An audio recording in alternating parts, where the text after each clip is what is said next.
is a tram engine. He has cow catchers and side plates and doesn't look like a steam engine at all. He takes freight cars from farms and villages to the main line and is cheerful to everyone he meets.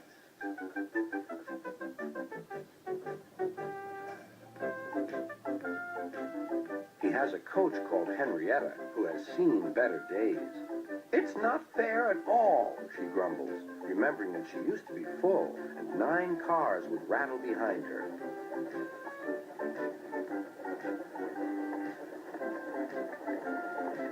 Now there are only 3 or 4, for the farms and factories send their goods mostly by truck.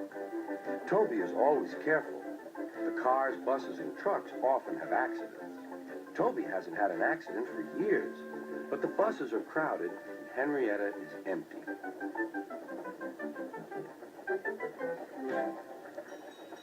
A lady and a stout gentleman stood on Toby's platform. He was, of course, Sir Topham Hatt, but Toby didn't know this yet. "Come on, grandfather," cried the children. "Do look at this engine." "That's a tram engine, Stephen," said Sir Topham Hatt. "Is it electric?" asked Bridget. "Whoosh," hissed Toby. "Shh," said her brother. "You've offended him." "But trams are electric, aren't they?" "They are mostly, but this is a steam tram." "May we go in it, grandfather, please?" "Stop," said Sir Topham Hatt to the conductor. They all scrambled into Henrietta.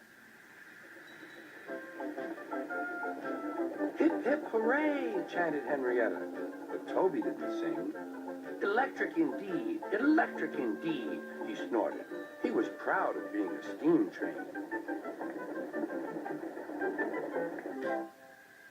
"What is your name?" asked Sir Topham Hatt. "Toby, sir." "Thank you, Toby, for a very nice ride." "Thank you, sir," said Toby. He felt better now. This gentleman, he thought, is a gentleman who knows how to speak to engines. The children came every day for 2 weeks. Sometimes they rode with the conductor, sometimes in empty cars. On the last day of all, the driver invited them into his cab. All were sorry when they had to go away. And Sir Topham Hatt and his family thanked everyone. "Come again soon," replied Toby. We will," called the children. And they waved till Toby was out of sight. The months passed.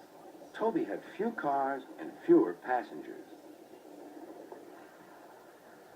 "Our last day, Toby," said his driver one morning. "The manager says we must close tomorrow." That day, everyone wanted the chance of a last ride.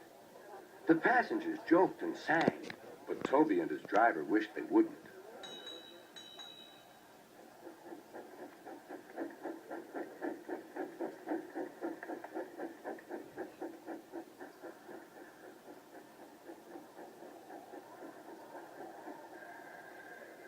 "Goodbye, Toby," said the passengers afterwards. "We're sorry your line is closing down." "So am I," said Toby. "Nobody wants me," Toby thought, and went unhappily to sleep. Next morning, the shed was flung open, and old Toby woke with a start to see his driver waving a piece of paper at him.